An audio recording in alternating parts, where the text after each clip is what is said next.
Mas uma coisa eu tenho para falar: Deus vai punir papas, Deus vai cobrar teólogos, pregadores e padres que sabiam da verdade e escondiam as escrituras das pessoas. Papa impondo as mãos para ordenar bispos, Papa afastando bispos, Papa corrigindo o patriarca de Alexandria, tudo isso antes de Constantino sonhar em nascer. Quando alguém é apresentado na igreja para pregar ou cantar e alguém diz uhul, glória a Deus, aleluia. Se você estivesse na igreja e não visse o vídeo isolado, você saberia o que as pessoas falaram. O vídeo que você viu meu das pessoas vibrando quando apareceu minha foto no telão porque eu iria pregar, era uma... Muito bem, você entendeu que é veneração e não adoração. É o carinho das pessoas por você que tá vivo, você não tá morto, ninguém fez imagem sua. Eita, que o debate pegou fogo, o pastor atacou o Ariel, e o Ariel, será que dessa vez ele perdeu a linha?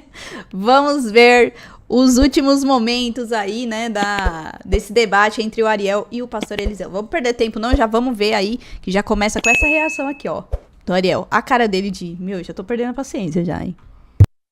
Ele perguntou para o Ariel se a fé cristã foi corrompida ao ser oficializada pelo Império Romano e só teve a sua essência resgatada na Reforma. Nossa, essa é a tese, né, do protestantismo, de que a igreja teria ficado 1500 anos sem a graça de Cristo, que as portas do inferno teriam prevalecido sobre a igreja e que só a Reforma Protestante é que resgatou isso aí. Então vamos lá. Às vezes dizem que Constantino é o que fundou a Igreja Católica. Esse é um debate que já está assim, desgastado, né? Se a pessoa for analisar, o pastor aqui inclusive citou Eusébio de Cesareia, eu recomendo que as pessoas leiam aí o livro História Eclesiástica de Eusébio de Cesareia, porque você vai ver Papa impondo as mãos para ordenar bispos, Papa afastando bispos, Papa corrigindo o patriarca de Alexandria, tudo isso antes de Constantino sonhar em nascer. A igreja já era católica e já tinha estrutura do catolicismo antes mesmo de Constantino se converter. A propósito, Constantino só se converteu mesmo no leito de morte, né? Nem foi antes disso. Pega, por exemplo, as cartas de Santo Inácio de Antioquia, que era discípulo de São João e sucessor de Pedro em Antioquia, e ele vai citar lá que a Eucaristia deve ser feita com o bispo. Ele já cita a estrutura que nós temos até hoje na igreja, que é de bispo, presbíteros e diáconos. Ele já vai falar dos sacramentos, a própria Didaquê, né, uma que diz que pode se batizar com o derramamento de água em vez da imersão. Então nós temos vários documentos antes de Constantino sonhar em nascer que mostram que a igreja já era católica. O que acontece depois do século IV é que as perseguições à igreja começam a reduzir e, finalmente, eles começam a poder construir igrejas públicas, começam a reunir todos os bispos para conversar sobre as dúvidas que apareciam na fé. E detalhe, eles chegavam lá à condenação de heresias, por exemplo, a heresia ariana, né, foi a primeira que foi condenada em concílio. O que acontece com Constantino é que ele foi um instrumento ali usado por Deus na história para que se parasse a perseguição aos cristãos.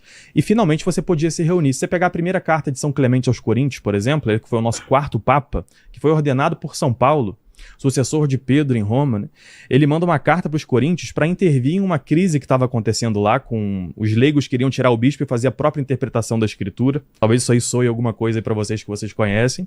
E a primeira coisa que ele fala é pedir perdão por não ter intervido antes, não ter exercido o seu poder papal antes, porque havia muitas perseguições em Roma. Então o que nós temos é o primeiro escrito antes ainda, quando o apóstolo João ainda estava vivo, de um papa pedindo desculpa por não ter feito essa intervenção antes.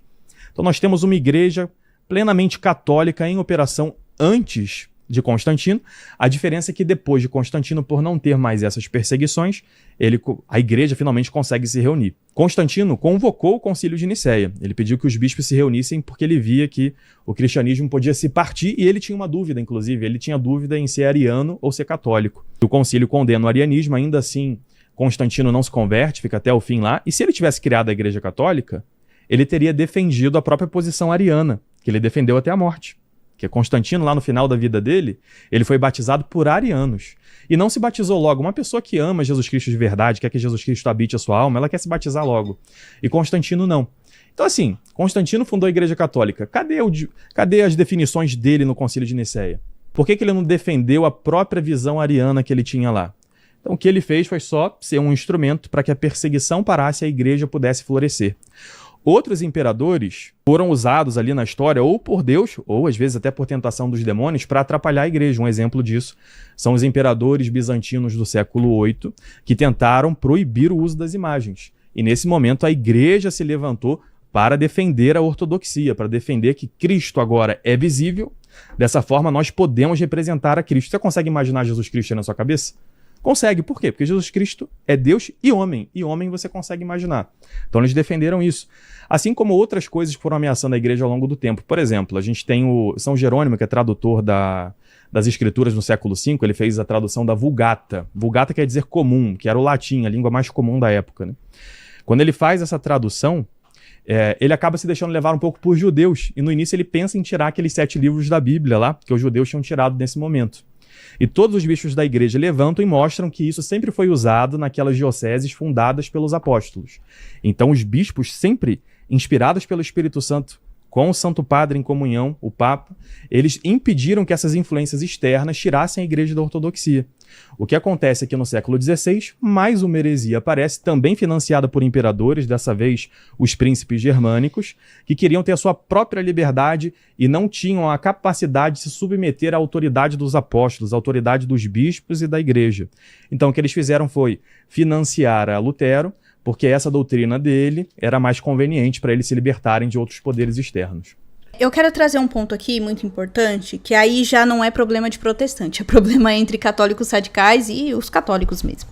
E é a questão daquilo que o catecismo defende sobre liberdade religiosa e que muitos hoje em dia vão contra. Foi a liberdade religiosa que nos permitiu criar, construir outras igrejas, nos reunir novamente. É por isso que é tão importante e por isso que a igreja defende a liberdade religiosa.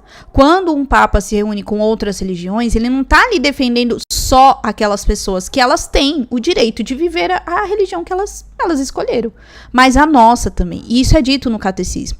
A primeira coisa que a gente precisa entender é que foi essa liberdade religiosa que nos trouxe aonde nós estamos hoje. Nós não somos perseguidos como antigamente, apesar de existirem lugares que existem a perseguição, mas não como antigamente, por conta exatamente dessa defesa da liberdade religiosa. A gente só tem medo de ter liberdade religiosa quando a gente não acredita naquilo que a gente professa. Se você acredita no catolicismo, você não precisa ter medo de um protestante, de um espírita, de um bandista, de um hinduísta. Você não precisa ter medo. Você segue a sua vida, você segue a sua fé e professa e faz a missão de Cristo. Se a pessoa vai se converter, aí é uma escolha dela. Um relacionamento entre ela e Deus. Um outro ponto aqui que o Ariel até falou, né, sobre a heresia ariana, né, que muito bom os pontos que ele trouxe aí sobre o Constantino, mas, né, vamos continuar trazendo que o Constantino criou a Igreja Católica. Os arianos, na época, eles ensinavam que o quê? Que Jesus não era Deus verdadeiro, ele era, tipo, a primeira criatura criada mesmo, assim, por Deus, que, por isso, ele não era eterno como o Pai. Então, tem uma famosa frase aí que é atribuída ao Ário, que era: houve um tempo que o Filho não existia. Ou seja, para os arianos, Cristo não era da mesma natureza de Deus. E aí, o que o Concílio de Nicéia, lá de 325, respondeu? Que Deus era Deus verdadeiro, gerado e não criado, da mesma substância que o Pai, do Pai. E é daí que vem a oração do credo niceno, que depois, né, a gente tem o nosso credo, que é o que nós rezamos hoje na Santa Missa. A gente percebe também o quanto que o poder do homem tenta interferir. E aí o Ariel finaliza a fala dele até lembrando da ação daquele poder da época de Lutero. Quanto tenta financiar contra a própria igreja para que ela caia. Só que por isso que nós devemos sempre lembrar: as portas do inferno jamais prevalecerão. Não foi a primeira, não foi a segunda, não foi a terceira, não será a última vez que vão tentar contra a Igreja Católica. É por isso que precisa ter as 3 bases: Sagrada Escritura, tradição e magistério. E sempre ficar em oração e vigilância, porque tem muita gente que quer usar a palavra de Deus contra nós mesmos. Então que tomemos muito cuidado em relação a isso. Vamos ver aí os comentários do pastor sobre essa questão. Vamos ver se vai ser mais uma metralhadora, como foi nas outras perguntas. Aliás, metralhadora de ataques. O Ariel diz que Jesus, nos mandamentos ao jovem rico, não citou a idolatria envolvendo o uso de imagens. É porque o jovem já praticava os mandamentos. O próprio texto diz isso e Jesus sabia. Por que ele falou os outros, então? O próprio texto diz isso e Jesus sabia. Jesus disse: você conhece os mandamentos. O problema dele era a idolatria que você está citando desde o início como espantalho. Segundo, não é dogma. Mas que cara é essa do Ariel? Desculpa aí, parei no take diferente. Se você falou que o rapaz, né, o jovem rico, vive essa situação, não é um espantalho, né? Quando alguém é apresentado na igreja para pregar ou cantar e alguém diz, uhul, glória a Deus, aleluia. Se você estivesse na igreja e não visse o vídeo isolado, você saberia o que as pessoas falaram. O vídeo que você viu meu das pessoas vibrando quando apareceu minha foto no telão porque eu iria pregar, eram adolescentes que andaram Ué, mas ele não te citou. A carapuça que serviu aí. 24 horas de ônibus, 16 horas de ônibus vindo da roça. Fizeram um evento para eu sair de Goiânia e ir lá pregar para eles. Aquilo ali não era um culto ao Senhor. Era um ambiente onde estava sendo divulgado que eu ia pregar para eles. Muitas pessoas, quando foi postado que você estaria aqui no debate, colocaram palminha, coraçãozinho. Uhul, Ariel. É o lugar que determina o que é idolatria ou não? Não, é o carinho das pessoas por você. Mas é isso que o Ariel disse em relação a gestos. Nem todo ajoelhar é adoração, nem todo chorar é adoração. Você acabou de comprovar tudo que o Ariel falou no debate inteirinho. Sim, gente, vai ter um momento que a gente vai venerar, que a gente vai reverenciar, que a gente vai aplaudir. Isso não significa adoração. Mas significa tirar Deus do centro e colocar aquela pessoa. Por exemplo, como acontece hoje em dia com os influencers. Se o influencer tal fala isso, eu vou fazer. Agora, se a igreja fala tal, eu não vou fazer. E a igreja que representa o Cristo. Ou, se Cristo fala uma coisa, eu não vou fazer, né? Ali na palavra, Jesus fala isso. Ah, não, mas fulano diz diferente. Vou fazer o que fulano faz. Entendeu? Estou substituindo a Deus. Ele acabou de comprovar o que o Ariel falou. Muito bem, você entendeu que é veneração e não adoração. É o carinho das pessoas por você que está vivo. Você não está morto, ninguém fez imagem sua.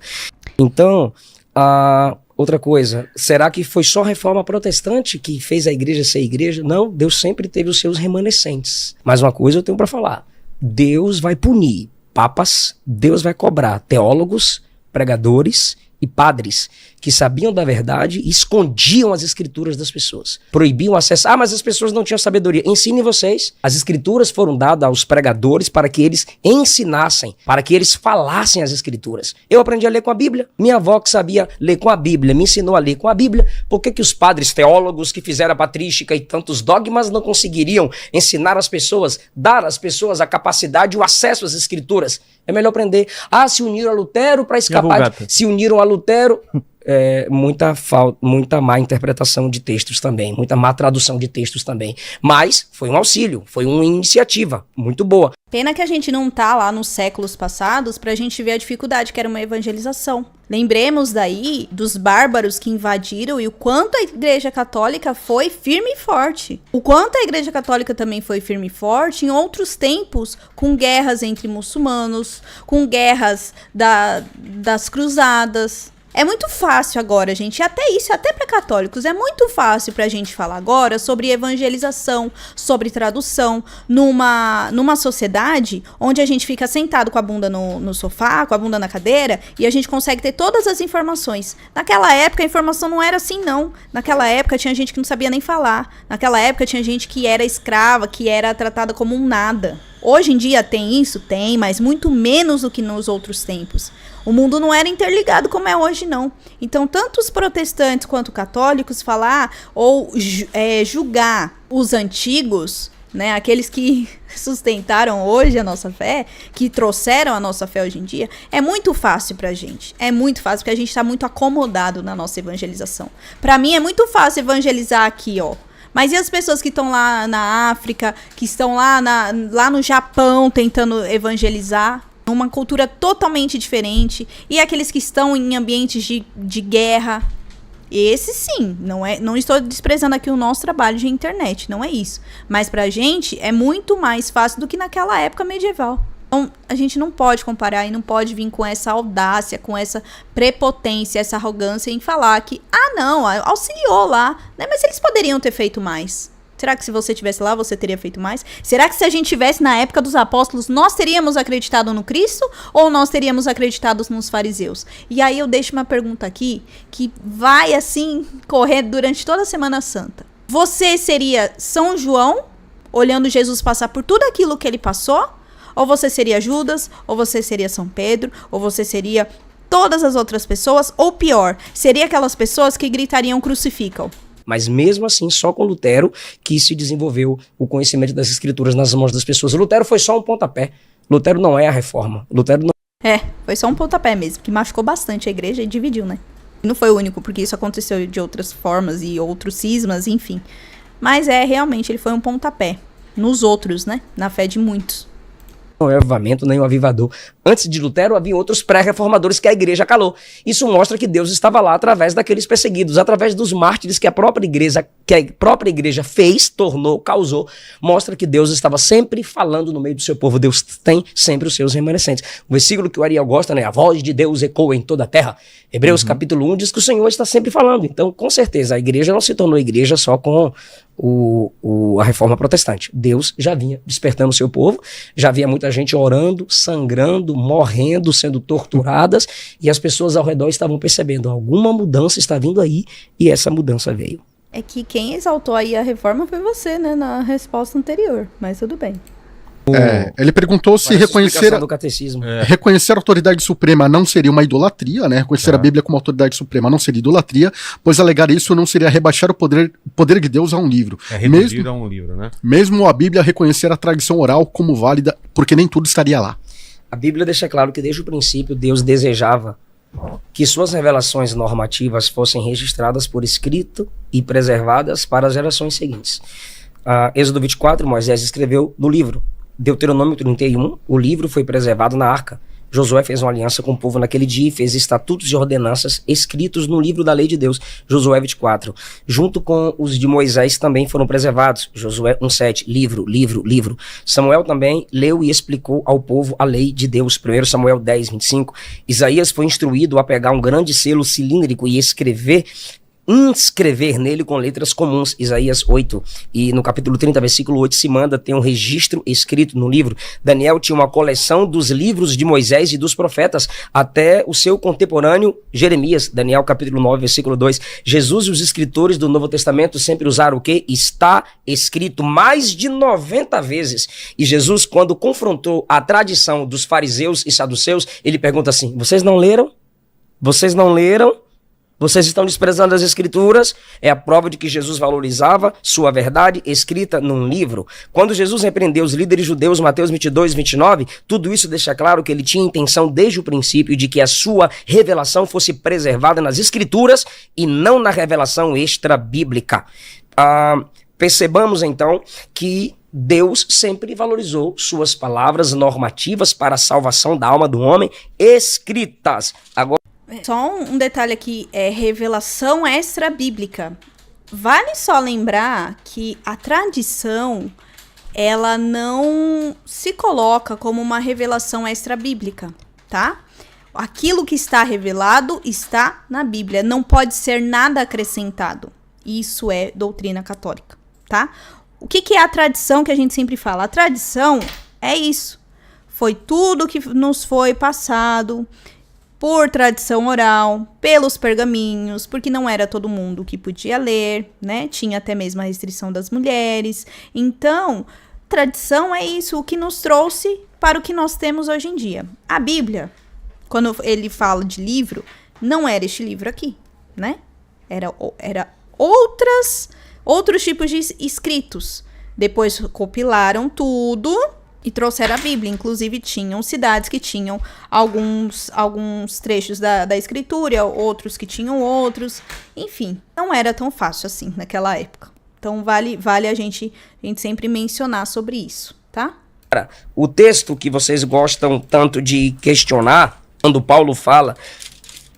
O texto que vocês gostam tanto de questionar, mas assim, irmão, ele só fez uma pergunta. Né? O rapaz que fez a pergunta pra você, ele não te acusou, ele nem falou se é católico ou não, pode ser um desigrejado, ou pode ser de outra religião.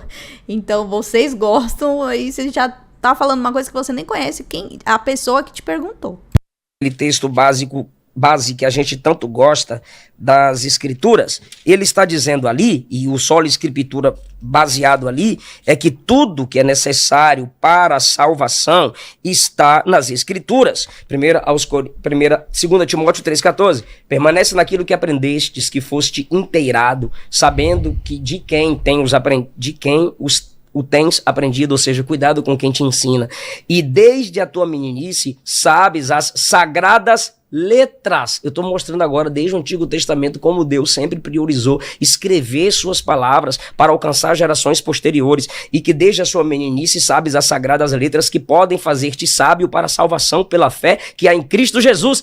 As Escrituras te tornam sábio para a salvação pela fé que há em Cristo Jesus. Nesse contexto, ele diz toda a Escritura divinamente inspirada, proveitosa para ensinar, redaguir, corrigir, instruir em justiça. Sem tradição alguma, a gente já teria isso aqui. Para que o homem de Deus seja perfeito e perfeitamente instruído para toda boa obra. Para ser salvo e para boa obra, a Escritura é suficiente, é plena. Agora, isso significa que deve desprezar a tradição? Não, porque a gente valoriza a tradição, as Escrituras, nós temos a história da igreja, nós acreditamos na contemporaneidade dos dons, só que acima disso tudo está as Escrituras, tudo isso precisa se submeter às Escrituras sagradas. Já que vocês estão defendendo tanta tradição, quem disse, quando disse, para quem disse, o que disse? Aí eu dou credibilidade que essa tradição está no mesmo nível das Escrituras. Se o Ariel conseguir mostrar para mim, ou você que está fazendo a pergunta, ou qualquer outra pessoa, aí sim eu digo que a tradição tem esse valor que muita gente está querendo que ela tenha. Na realidade, ele perguntou se pegar a Bíblia aqui, né, transformar ela, que foi até um exemplo que o Ariel trouxe, esse papel, né, não é ser idólatra, nesse sentido de negar o que veio antes, por exemplo, já deram vários desses exemplos. Os tipos de livro que estão na nossa Bíblia hoje não foi definido, não tem a definição aqui na Bíblia, foi definido pela tradição. Então, é sobre isso. E, ao contrário do que o pastor falou, a gente não coloca a tradição acima de tudo, né? Mais uma vez, falando sobre aquilo que não conhece, ou sobre aquilo que talvez ouviu falar, mas a gente não coloca a tradição acima de tudo. Existem 3 pilares na Igreja Católica, e eles andam juntos: Sagrada Escritura, tradição e magistério. Aliás, se não houvesse a tradição, talvez não saberíamos o que aconteceu entre Moisés e a sarça ardente. Talvez não saberíamos o que aconteceu com Abraão. Era a tradição oral, e depois, conforme Deus foi pedindo, foi se escrevendo, sim. Mas para compilar tudo isso e trazer no que nós temos hoje, precisou da tradição, precisou dos apóstolos. Vamos lá, alguns comentários aqui, né? Eu acho que a pergunta é muito boa porque realmente os protestantes às vezes nos acusam, né, de que a gente dá atributos divinos para os santos, sendo que Pedro, na segunda carta dele, capítulo 1, versículo 4, diz que nós somos chamados a ser partícipes da natureza divina. Ou seja, realmente, quando nós participamos, recebemos a graça de Cristo, de algum modo nós participamos da sua vida, versículo 4. Capítulo 1. A gente participa da sua vida divina, né? Pois, ele falou sobre que Deus sempre quis que fosse escrita a sua palavra, né? E aí cita várias coisas do Antigo Testamento, e realmente, né, parte do Antigo Testamento a gente sabe que foi escrito pelo dedo de Deus. A gente vê lá no Êxodo que Moisés sobe a montanha, passa aquele momento em oração com Deus, ele desce com as tábuas, né, escritas ali. É até uma discussão em que língua que ele trouxe isso escrito, porque nem existiu o hebraico ainda. Pode ser que seja até em hieroglifos ali, egípcios. Só que quando a gente vai para o Novo Testamento, tem um paralelismo grande entre Moisés e Jesus, né? Moisés, ele é uma figura também de Jesus que deveria vir. Lá em Lucas, no capítulo 6, nós temos Jesus subindo a montanha e passa a noite em oração. É quando ele vai começar a vida pública dele. Igual quando o judaísmo começaria a sua trajetória no deserto. E quando Jesus desce de lá, da montanha, ele não desce com as tábuas do Novo Testamento, com a lista de livros que vão compor o Novo Testamento. Ele desce com o nome de 12 apóstolos. Nome de 12 pessoas. E ele vai dizer para essas pessoas depois, em Lucas 10, versículo 16, quem vos ouve é a mim que ouve, quem vos rejeita é a mim que rejeita. E ele vai dizer em Mateus 18, que tudo que ligares na terra será ligado no céu. E que se alguém não aceitasse a correção da igreja, que seja tratado como publicano e pecador. E ele também vai dizer, na carta a Timóteo, que ele deve escolher outros homens para impor as mãos, que ele não deve impor as mãos sobre qualquer um. Por quê? Imposição de mãos tem poder. E ele vai dizer, no capítulo, na primeira carta a Timóteo, no capítulo 4, versículo 14, para ele lembrar do dom que tem nele pela imposição de mãos. E em Tito, capítulo 1, versículo 5, ele vai dizer que deixou Tito lá para instituir outros presbíteros sobre as igrejas de Creta. E no capítulo 2, versículo 15, ele vai dizer que ele deve pregar isso com toda a autoridade, ninguém o menospreze. Então, quando o pastor pergunta, né, quem disse essa tradição oral, né? Ele até citou aqui 2 Timóteo 3,16, que não diz que a escritura é suficiente, mas diz que a escritura é útil. Quem dera tivesse ali o suficiente, né? Talvez fosse um bom argumento para os protestantes, mas não tá. Diz que ela é útil. Assim como no capítulo anterior diz que as boas obras são úteis para deixar o homem agradável a Deus. Só que a gente não é só a boa obra, da mesma forma, né? Ela não diz isso. E na segunda carta aos Tessalonicenses, capítulo 2, versículo 15, nós temos: sigam as tradições orais que vos deixamos, seja ela escrita ou oral. Seguir as tradições que foram ensinadas. Então, quem disse? Quem é que falou a tradição oral? Os sucessores dos apóstolos, a quem Paulo diz aqui em Tito, capítulo 2, versículo 15, preguem com toda a autoridade, por isso nós cremos neles. Que ligação maravilhosa dessa questão de Moisés e da questão de Jesus quando sobe no monte. Você já tinha pensado nisso? Pois é, mas tem lógica, não tem? E é realmente isso. Olha só como é importante nós lermos o texto e ligar uma coisa na outra. Viu como o antigo está no novo e o novo está no antigo? No Antigo Testamento, né, que eu digo. Por isso que é importante a gente sempre fazer essa ligação e a gente tratar com mais seriedade a palavra de Deus. Dá até uma calma ouvindo o Ariel falar, não dá? É isso que você encontra nos documentos da igreja, é isso que a gente encontra na tradição da igreja. É isso que a gente encontra quando estuda a palavra de Deus em paralelo, em consonância, junto com a tradição, junto com o magistério. E aí, dito isso, eu quero motivar você a... Se você acusa a Igreja Católica de ser sola tradição, sola papista, leia a Bíblia com a tradição, com o magistério, com aquilo que é falado, com a patrística, com até as tradições eclesiais que muitos acabam contestando aí, falando que não é necessário. As tradições eclesiais também tem na Bíblia. Basta nós lermos e entendermos isso, pra gente tanto fugir das acusações, mas como também para nós aprendermos mais sobre a nossa fé. Eu já falei isso e eu tenho batido muito na tecla, porque todas as vezes que a gente estuda, que a gente lê os documentos da igreja, sejam os atuais ou os antigos, dos concílios, a gente aprende muito. Eu lembro que uma vez a gente conversando, foi numa palestra, eu citei sobre o apóstolo Paulo, que ele teve a conversão e que Deus fez dele um apóstolo. Ele não precisou de outra pessoa falando, você vai ser apóstolo, né? Mas ele não foi para criar uma igreja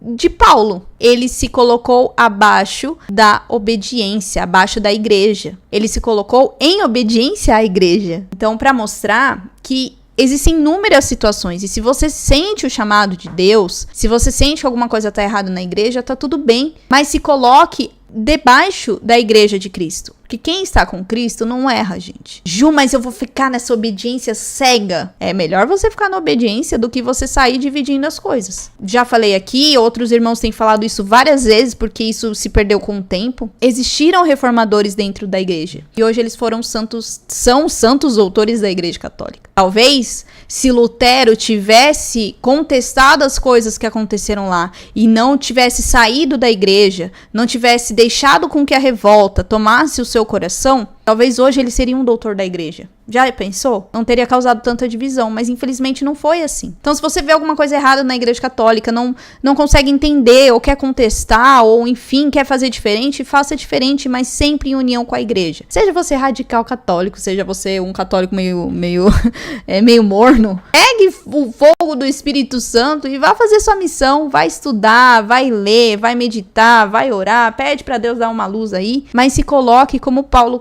se colocou, na obediência da igreja que Cristo deixou, tá bom? Me conta aí qual trecho dessa parte que você mais gostou. Eu particularmente gostei muito da resposta do Ariel. Eu adoro quando a pessoa é calma e explica as coisas da igreja, que deixa o nosso coração até mais leve, né? Nem tudo precisa ser um embate, gente. Nem tudo precisa ser um confronto, não, né? Apesar da internet estar cheio disso ultimamente, né? Deixa aqui nos comentários, não esquece, faça os seus comentários respeitando essas regrinhas aqui, tá bom? Não esquece do meu joinha, de se inscrever no canal e ativar o seu sininho. Então é isso, até o próximo vídeo, tchau!